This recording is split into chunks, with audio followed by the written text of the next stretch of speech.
who am I going to be, right? What kind of person am I going to be in this marriage? Am I going to love?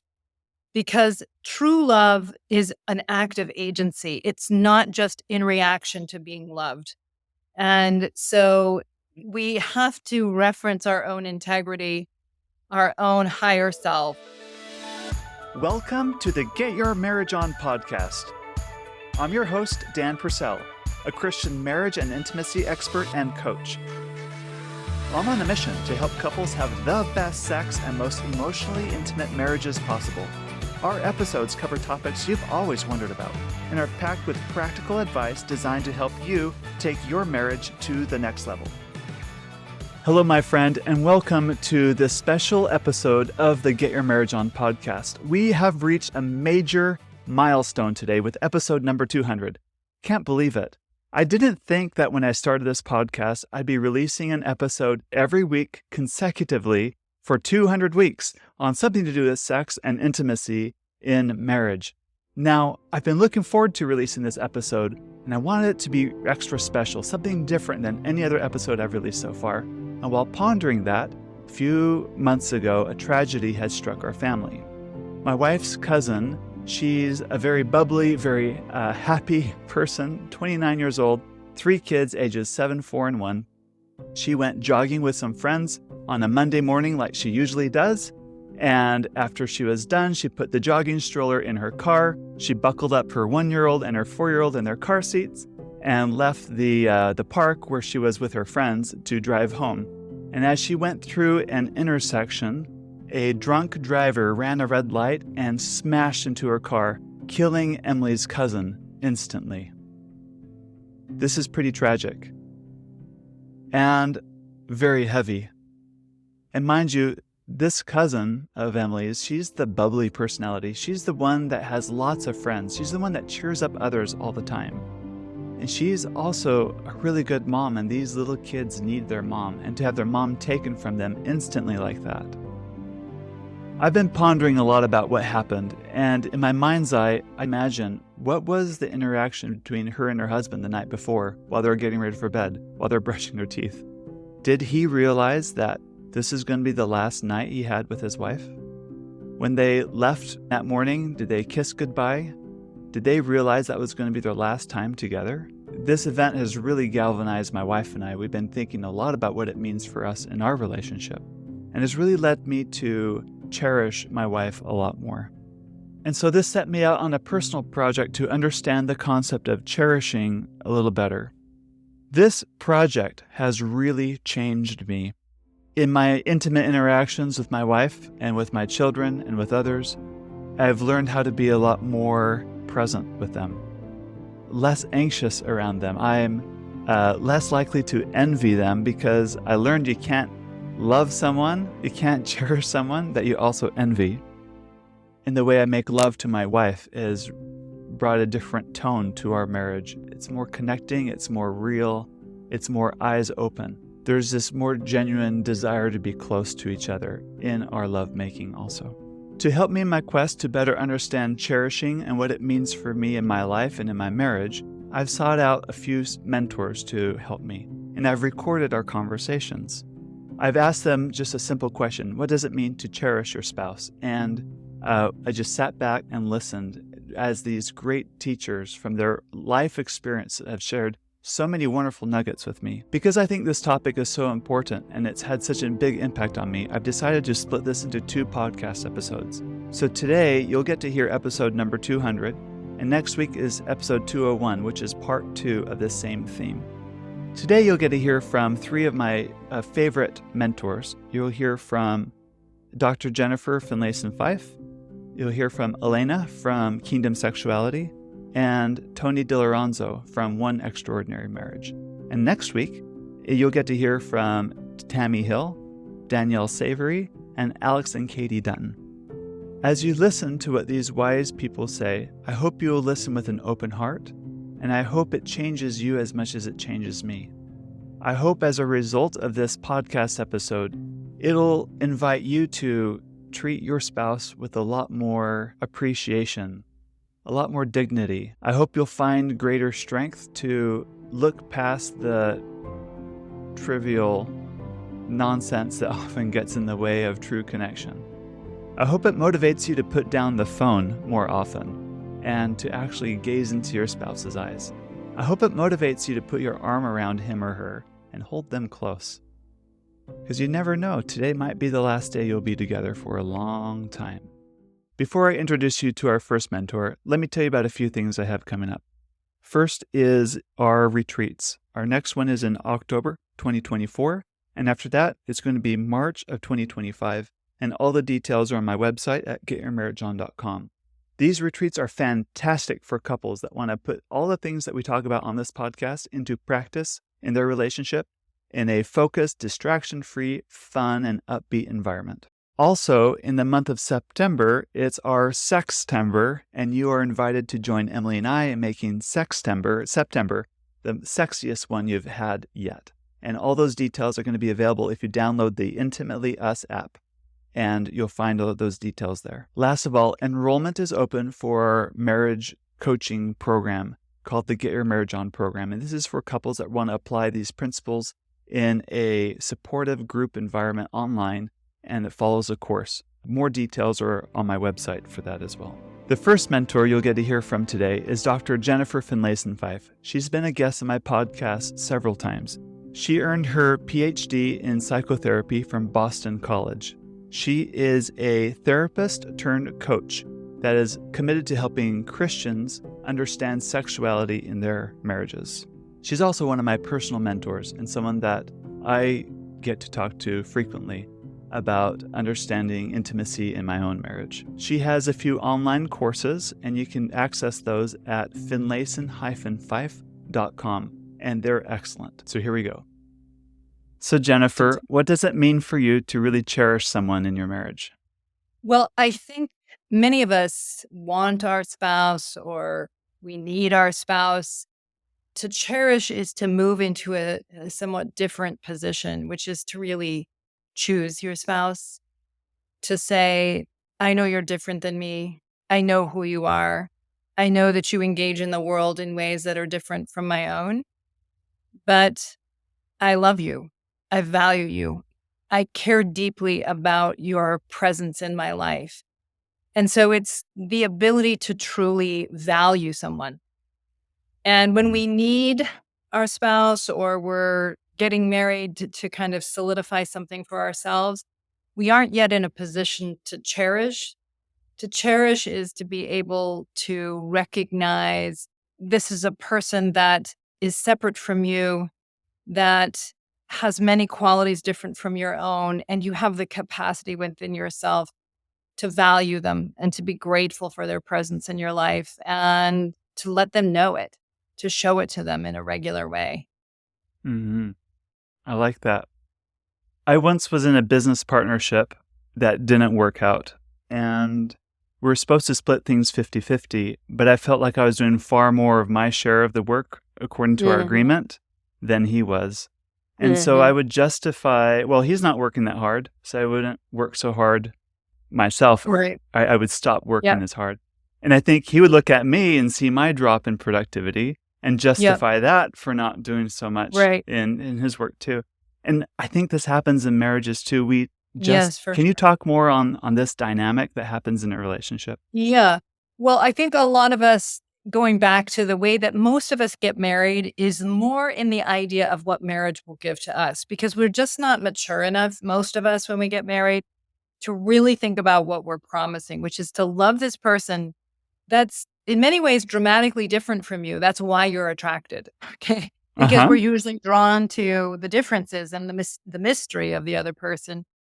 And so when we really think about what we're committing to is that I'm going to love you, bring my best to you, care about you in times that are good and bad, and do that for the entirety of the marriage. And that's a big commitment. And most of us are actually have a secret idea inside of us. Well, I'll do that as long as you do that for me. As long as you're loving me and, speaking my love language and making me feel good about myself, then I will love you in return. But you go first. And I think a lot of us, it's easy to run into the resentments in marriage because when we first fall in love, it's really about sort of hyper validation that's happening in that dopamine drenched state of falling in love. But once we bump up against more reality and the expectation to share a life and to find a way to create realities that can accommodate two different people, well, it's really easy to start feeling resentment. Like, I love having you here. I don't want you to go anywhere, but why can't you do things the right way? I mean, it's just really easy for us to feel and then to resent when our spouse doesn't comply. So, resentment and anger and hostility, even, are just a pretty normal response. Cherishing is more the aberration, it's more deliberate, it's more courageous. It's the willingness to love even when you're not getting what you want. Mhm. And I teach a lot of online courses, but my relationship course, sort of the core thesis of the course is how you behave when you're not getting what you want determines the marriage. Right. And that's maybe not a very romantic idea for most of us. But really, like, are we able to do the right thing? Are we able to love even when it doesn't feel good to do it? That's the real measure of the marriage. How do you Yeah, handle yourself when things don't go well? Not right, when things are always fine and you have no right, trouble, right? right. Exactly. Yes. Any final tips on how to handle yourself when you're in that crucible moment when things just aren't going well? When it's so easy to become a victim to what's happening. How do you step into something more courageous in that Well, first of all, moment? I think we have to kind of see that we're inclined to this justification mindset. Mhm. You were such a jerk when you said that, or that was so dumb or unfair. Therefore, I can be dumb and unfair back. I think we have to wake up to that because, again, it's a death spiral. It's going to take the marriage down when we're running it by the worst in ourselves. So, if we can understand that impulse and see it in ourselves, then we are in a position to ask ourselves, who am I going to be? Right? What kind of person am I going to be in this marriage? Am I going to love? Because true love is an act of agency. It's not just in reaction to being loved. And so we have to reference our own integrity, our own higher self. We have to earn our own self-respect more even than the respect of a partner. That is, I have to be the kind of person that I know is respect worthy, that I can feel good about my behavior if you want a chance of a good marriage and a chance of being happy in your marriage. Because if you live into your lesser self, even if your spouse lives into their better self, you won't be happy because you know that you're not really someone that you respect. And that's a big deal. I can see how if I were to live into my better self, especially in those moments when it's so easy to justify victimhood or whatever, if I can really live into my better self, it actually makes me a easier person to love. Like No, for my definitely. yeah, Yeah. I Oh, become a better 100%. choice in that moment Yeah. too. At Yeah. least So, not in that moment, but maybe the next moment or the yeah. next time. It Yeah. sets me up for more success down the road. Absolutely. And I think when we're really truly coming from a stronger place inside, a spouse, a child, a friend can map that pretty quickly. Like, they can feel that it's not reactive, that it's not manipulative, that it's not justified. And it pulls for the better in them too. Your spouse, they always have their agency, but usually what we do in our relationships is we kind of just move into a reactive system. And so we're just reacting at the level that the system asks of us in a way, even though we're co Mhm. creating that reality. So when you bring your stronger self, you're actually inviting your spouse to bring more integrity, more courage, more love to that engagement as well. That is so good. These are great concepts. They might feel a little abstract to someone just listening to this. Any Mm, stories from your own life or from those that you know that kind of illustrate, kind of put flesh on these bones a bit? mm. The time maybe when it was easy to justify withholding love, but There's like they so made a many different choice. micro moments, really. I feel Exactly. like I have a Uh-huh. spouse who just isn't indulgent, doesn't get reactive. I mean, sometimes, but not the infrequent thing. And that's just been a huge blessing in my life. But I think if I were to kind of just pull a story, my mom was also very much that way.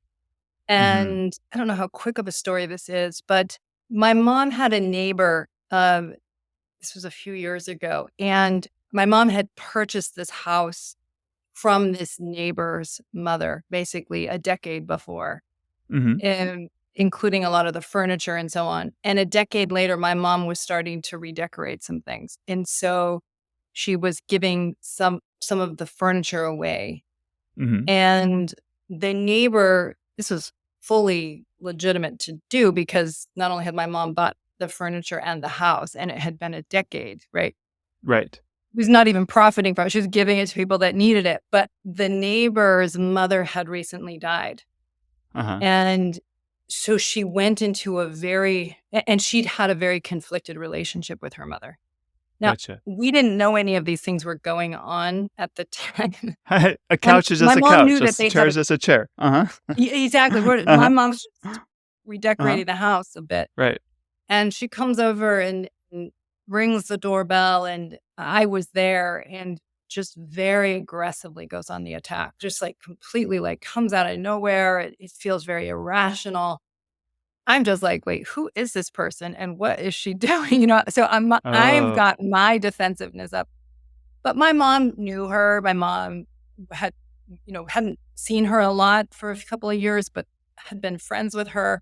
And my mom just came into this moment of it. She's really just off the rails, the neighbor, when she shows up. It really just acutely regressed. And I just watched my mother just step towards her and say, oh, I am so sorry. Because I think it slipped out somewhere in there that her mother had died and how disrespectful it was, in a sense, what we were doing. But my mom did not get defensive, didn't even justify herself. She just went in and said, I am so sorry about what you're going through. And I want you to know how much we have loved this house and how much we've loved the things that your mother had here and how, much they've benefited us and they're now benefiting others. So my mom gave some context, but was genuinely, I think what was remarkable to me is that I just felt like, who is this person? And like, I felt the kind of defensive, self-righteous energy. Right.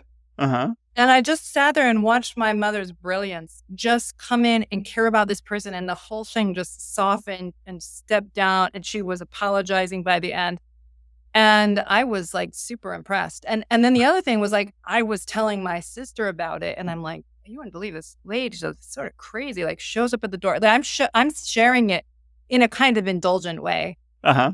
And my mom just didn't participate, she just was like, I think that's been a hard relationship. Like my mom was just kind of caring about her in a way that I just thought was very impressive. And I'm grateful that I've had that kind of a role model, even though apparently I'm not nearly as good at it as she is.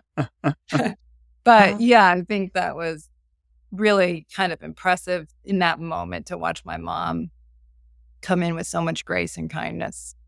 That is so good. Is there anything else you want to share for this recording? Well, I think just something I would say is that cherishing, sometimes we don't do it because it's very exposed to truly love. Like it's one thing if your spouse says, I love you, and then you say, I love you back. Right. Or they're kind to you and you're kind back because you've got the cover of them already exposing themselves. But to truly love is to step out in front. It's to be willing to say, I'm going to let you matter. I'm going to care about you, even if you don't care about me. Mm-hmm. I'm going to do right by you, just in a unilateral way. And so there's risk in it. There's exposure in it. And so we resist it. And there's no Trying to live. guarantees. There's no And guarantee right. that they're going to love you back or do the right thing or receive it even. Right. But I think that, so we often hold back out of our perceived idea that it makes us safer.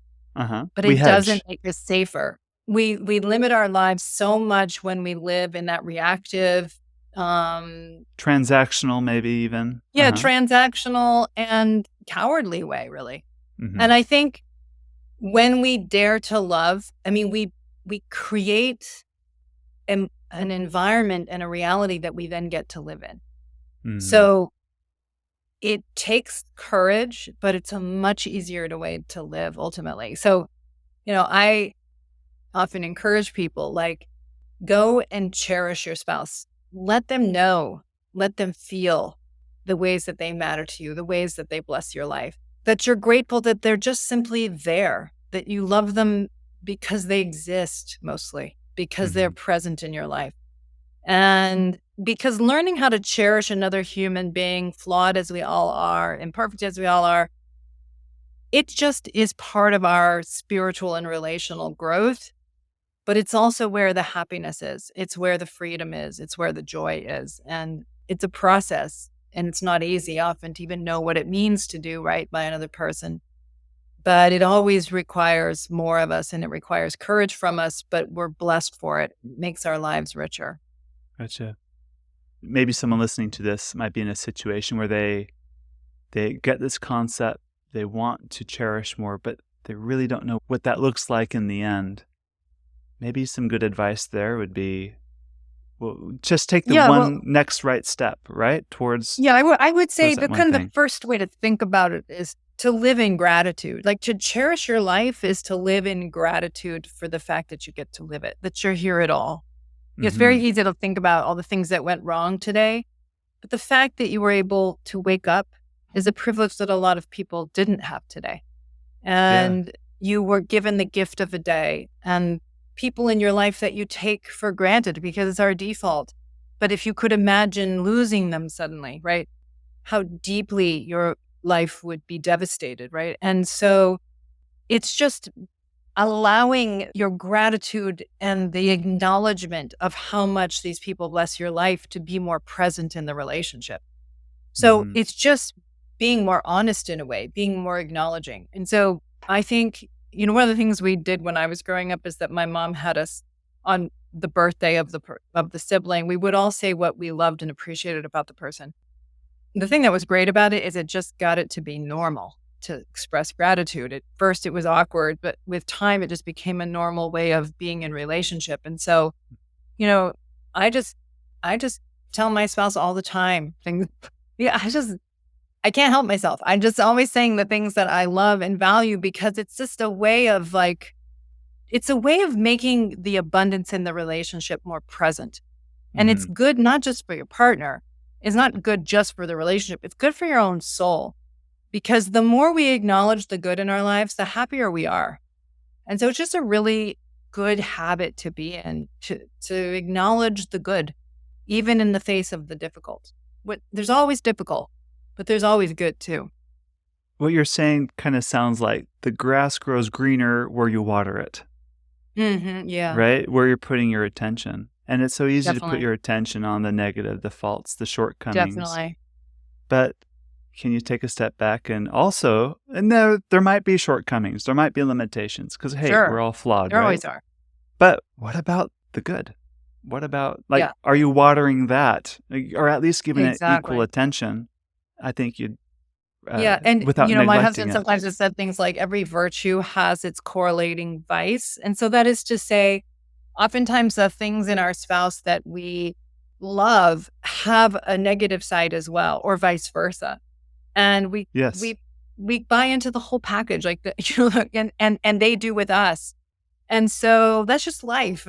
And we got to get over ourselves if we think somehow it should be different than that, or we should be living in a problem-free or a stress-free relationship. That just isn't how life seems to be set up. And so the more we can actually get out of our entitlement and into our gratitude, the happier we are. That is so good.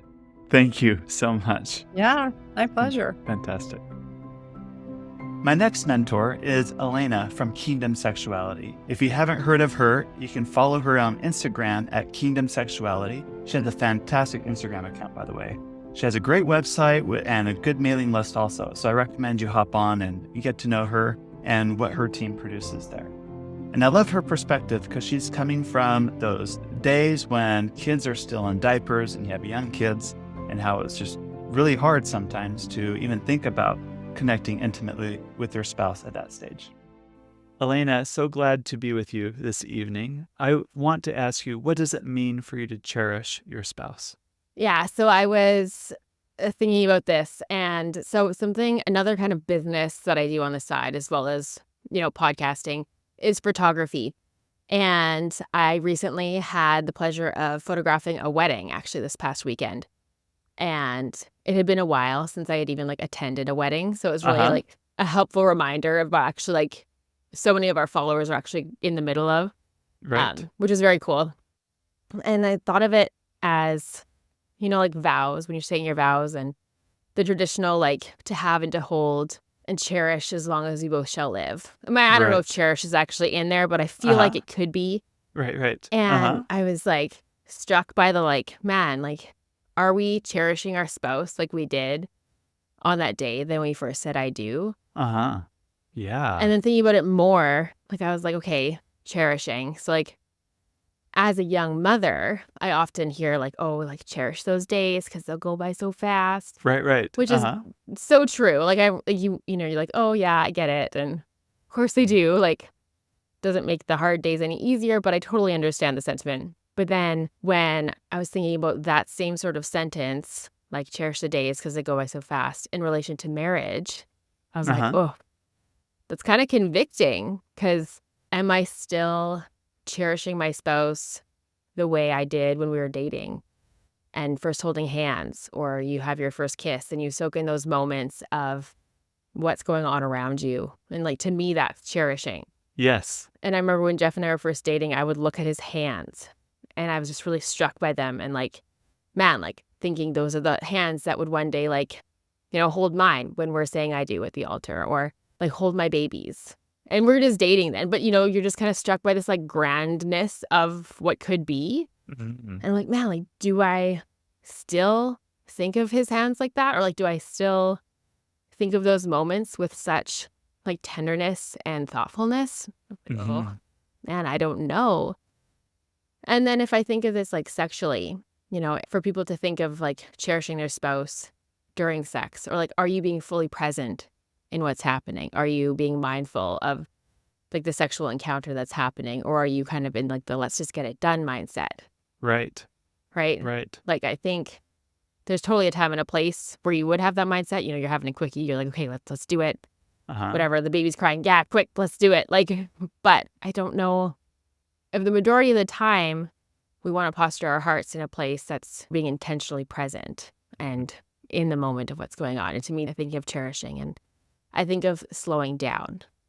Because in my mind, I can't cherish something if I'm going fast. Right. If I'm let's imagine you're eating your favorite dessert. And what's your favorite dessert? Brownies, chocolate brownies. Okay. Love it. Love chocolate brownies. Okay. So imagine they've got chocolate chips in them. There's ice cream on top and it's kind of melting and they're so warm and they're gooey. And then you're on the last bite and you just take your extra time with it, right? Because you just want to cherish that last bit of this delicious gooey brownie as long as you can. And so to me, that's what I do anyways. I always try to, soak in the last bite. Right. It's just you're cherishing it. And so to think of your marriage of being in this place where you can kind of unhurry yourself enough to really be present and be aware of your spouse, where you don't hurry that kiss goodbye, but you let it linger. And, you actually just, after sex, just lay in the bed together and soak in. Now you're that extra bond of glueness that's, tying you guys together extra close to soak in that. And to me, that's cherishing, right? And so anyways, I thought it was awesome to think about it and think more deeply about what is actually going on in my marriage. And am I actually slowing down enough to see those snippets of sunshine as they're going past, or am I going too fast to even see them? You're not even noticing. You're not even taking things in, right? Yeah. So you're so much focused on the tasks or where you need to go. You don't notice your spouse even. Yeah. Hurry kills relationships. Love takes time. Hurry doesn't have it. And I think in the pace of life, it's so easy to be going to the next thing. There's work, you have to do this, you have to get your kids here, you've got to go to this place. And I mean, we can't totally escape that, I don't think. Mm-hmm. Right. But in the same moment, I think there are things in our life that we could say no to say yes to more intentional time with our spouse and to create space to cherish more and to have those moments of really sinking in to the time together. Because I mean, I think about like I remember once reading this thing where this woman, her spouse had recently died, Uh-huh. and she was like, the amount of times she's like, I was frustrated and upset over the laundry that went right beside the hamper and didn't go in the hamper. Uh-huh. She's like, don't overthink it. Like, just be so grateful you have a spouse throwing their dirty socks beside the hamper. And I think thinking like that, you're like, man, I do need to cherish Mm-hmm. the good, the bad, and the ugly, because that makes up who we are in our relationship. And so, yeah, it's like a powerful and like convicting thing to think about, am I slowing down enough to see what's going on and to make the space to cherish my spouse. So yeah, I thought it was a really cool thought. Nothing in life is guaranteed, is it? No, I And we're not know. entitled to anything either. It's a gift. Yeah. Everything's a gift. In Mm-hmm. what ways in your marriage, if you can share, um, Mm-hmm. have you really felt cherished by Jeff, or you've Mm-hmm. cherished Jeff, like treat each other as that gift as you would? Mm-hmm. I think like synonymous with cherishing, I often think of like selflessness. And so to me, like when Jeff's gone out of his way to intentionally put me first, Mm-hmm. that's when I feel really cherished and valued. And so I remember at one point we had been married a number of years and my grandfather was really sick. And I was working a lot. I had 2 jobs. Jeff was in school. We were really busy. And one day I came home. He was still at university, and there was a dress on the bed and a note beside it. And he's like, "Hey, like, I have a date planned. We're going out tonight. I would love for you to wear this dress. I'd love it if you would curl your hair and like, get dressed up and pack something warm for later on in the evening because I got something else planned afterwards.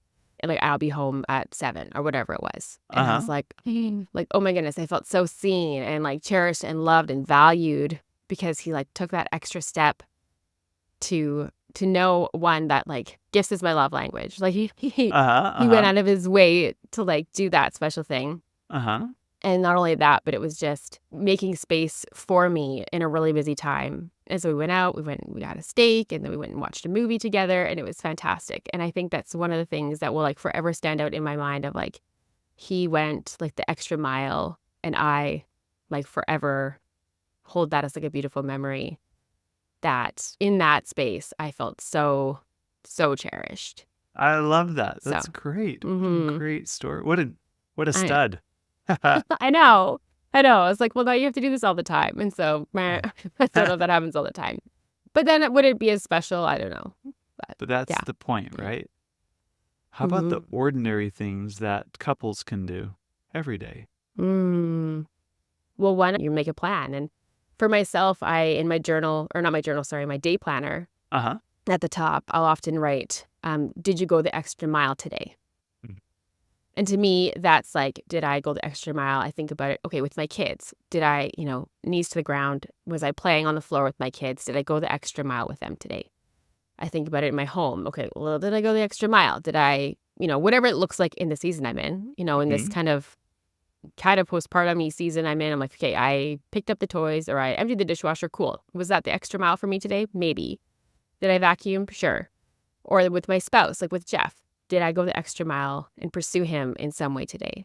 And so I think even for people to have that, like, did I cherish my spouse today? Somewhere as like a challenge to yourself to be like, did I put them first? Did I pursue them? Did I do something to make them feel cherished and loved? So I think that would be another practical thing that couples could do to kind of evaluate if Mhm. they were, implementing this and trying to make space for that. Where you purposefully see it and you're like, okay, no, I need to make space for this today. I need to somehow do something that will make my spouse feel cherished. We live at a time when there's a lot of division politically Mm-hmm. or even in homes, even in marriages. There's a lot of Yeah. division. And it seems like love is hard to find. That's why real love Mm-hmm. is such a precious commodity. What are your thoughts on what it means to love someone, maybe your spouse, especially when there's differences? Yeah. I think even within cherishing, like you could easily have a pity party and be like, oh, but my spouse doesn't do this, He or, doesn't do my love language or whatever it is, yeah, right? he's not pursuing me like he used to. He used to do this when we were dating and he doesn't anymore. And I mean, I'd encourage you to think about it the other way around. Like, have you been pursuing them? I think especially as women, we often just expect our spouse to step up and do the things, but if you have like, are we willing to do the things too? And, make the space and ask the questions and be willing to hear the answer, whether Mhm. we like it or not. But I think just having a lot of conversations too and praying about it, like ask Holy Spirit to let you know when you should be having those conversations, or, to give you out of the box ideas. What does my spouse actually need? And even to ask them, like, how can I be praying for you? And just start small and let them know that you're with them, whatever it is. But yeah, because yeah, it can be tricky to keep your love on when things are off kilter.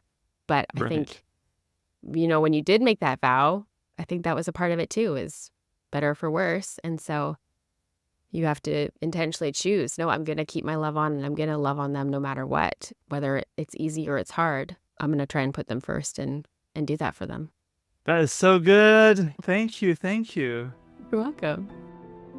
My next mentor is Tony DiLorenzo from One Extraordinary Marriage. Tony, what does it mean to you to really cherish your spouse? It's such a great question, Dan. It really is. And so before we got on, I just wanted to look up the definition of cherish, because I wanted to make sure that as I answer this, you and I are on the same page, but whoever's listening, like, what does that mean? Because I think sometimes we say these words and we're like, well, It sounds I'm good. supposed to cherish her. Okay, but what does that mean? And for me, Yeah. that's the way I see the world. And so cherish means to protect and care for someone. And so when I look at that lens, I go, okay, how do I protect and care for my beautiful wife, Elisa? And it's interesting because we've been married 27 years. And I would say that has changed over the years by far. I mean, we grow, right? Right. And so where I am now looks vastly different than where I was, say, even 5-10 years ago. But as I look at this and I go, okay, how do I protect and care for Elisa? And then I put in that layer of the 6 pillars of intimacy, which is our framework. So if I look at emotional intimacy, how do I protect her or care for her in that? I listen to her.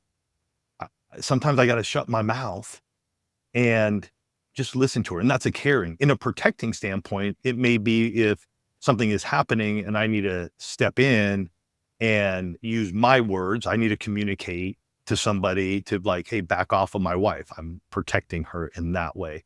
So that's the way I would see that one. Physical intimacy, the way that we have done this for many, many years, for us is just that touch, right? The non-sexual touch. And it's something that as I've gotten older, it's interesting, man. There was a period of time where we love, for us, this one is, let me just share it this way. It's sleeping naked. That's it, right? But I feel like 5 years ago, there's much more intention around that. And yet as we've aged, I need to like continue to care for her in that way and vice versa. Like it goes sort of both ways. But it's interesting how our bodies begin to change and things begin to shift when you're hitting your late 40s and early 50s. Yes, definitely. Yeah. You know what I'm saying? So and you're talking about your body shifting, meaning gravity. Just kidding. But it's just like aches and pains, dude. Yeah. Like even for myself at 51, it's just sort of like, I can't put my arm like that, like I want to, but I still want to care for her in that physical intimacy. So it's just like, okay, how do I do that? That connects us together. My children are adults now. My youngest just graduated from high school.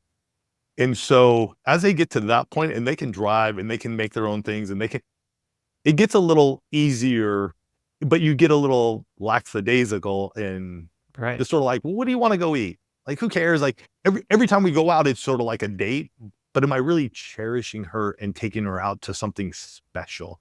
And I think that's what I need to work on, even in this area and on this pillar in my own marriages. I need to still cherish her and take her out somewhere that's like, oh, this is fun. Like, we both love musicals. So I need to just be able to go, like, let's just go to a musical. Let's go do something. And then sexual intimacy, this one, as we've aged too, I think it's caring for her where she's at in her own body, in loving her. And it's not only about me. I think when I was younger, sex and especially sexual intercourse is always about me. And as I've grown older, the way I cherish Elisa in this is, hey, if she's not in the mood for a certain position or something, it's okay. Like, when I was younger, I'd be like, what do you mean? Like, I can't believe. Now it's sort of like, okay, well, I know we have our intimacy lifestyle. I know we're gonna be sexually intimate 2 to 3 times a week. So if it's not gonna happen tonight, I'm gonna care for you around this pillar and just honoring. To me, it's more of an honoring that, cool, like, this is where you want to be. But then we still have those discussions and tough discussions that allow us to grow in that as well. So that's how I cherish my beautiful wife and how I need to grow. Because as you and I both know, I think in this journey of marriage, we can never look at ourselves as being perfect and we know it all. And so I think that stagnates us more than being willing to go, you know what? I do need to cherish my wife a little bit better. And I so appreciate that question. Yeah. We live in a very divided world. There's a lot of division in marriages. A lot of spouses feel like they're competing against each other. And when you envy or feel like you're in competition with your spouse, that you have to prove something, it's very easy to get condescending towards your spouse, right? In those situations. Absolutely, dude. That's really good. Yeah. Love, then, is a very precious commodity. I like how Jesus on the Sermon on the Mount says essentially, hey, anyone can love their friend, but to love your enemy, that's what you're called to do, right? It's easy to love someone if they love you back, but it's harder to actually genuinely invest in someone, care for someone, when there's no guarantee of return in that instance. Is there a story and experience from your own marriage where you've had no guarantee of return, yet you found it with the courage within you to really love? Yeah. And I may get choked up. So in the 6 pillars of intimacy, one of the big questions we always ask, and even on the One Extraordinary Marriage show, we always ask is, what can I do? Because we can't, as much as we love our spouse to conform to what we want them to do. I mean, life would be a lot easier, right? If they did. It'd be a lot easier. Like you said, they would just love us and we'd be good to go and awesome.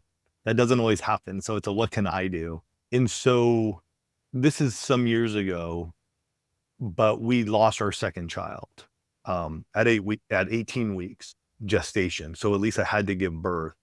And it was a really dark time. So our boy at the time was 2 years old. And Elisa and I just didn't know how to deal with this. I mean, we're talking, this is 19 years ago. We didn't have the conversations that we do now, right? And so a lot of isolation, not sure what to do, where to go. And Elisa went into a depression. And I was the one who was taking care of the house and making sure she'd get up and making sure she would take a shower and still running. We had another business at the time. So I was running the business and taking care of our 2-year-old. And there came a point where I had to choose to love her and I didn't know where she was. So I'm glad I continued to make that choice. Yeah. Because she was going through her own stuff, right? But it was me making that choice to love her no matter where she's at, support her, encourage her, bring hope to her. And it took about 2 years for us to get back to this place. I'm not saying it was great, not saying it was even near extraordinary, but we got back to a place where she was the woman I married. And I'm glad, because I think a lot of times you want to just give up in those moments, and it's easy to. And there were probably times in that 2 years that I did give up and probably throw up my hands in exasperation and just going, I don't know what to do anymore. I don't know where to be. And I remember the time being very, very angry during all of that. And so, but that was a choice. And I wouldn't want to live life without her. So, but that was a tough, tough time in our lives. That's really good. Thank you. Yeah.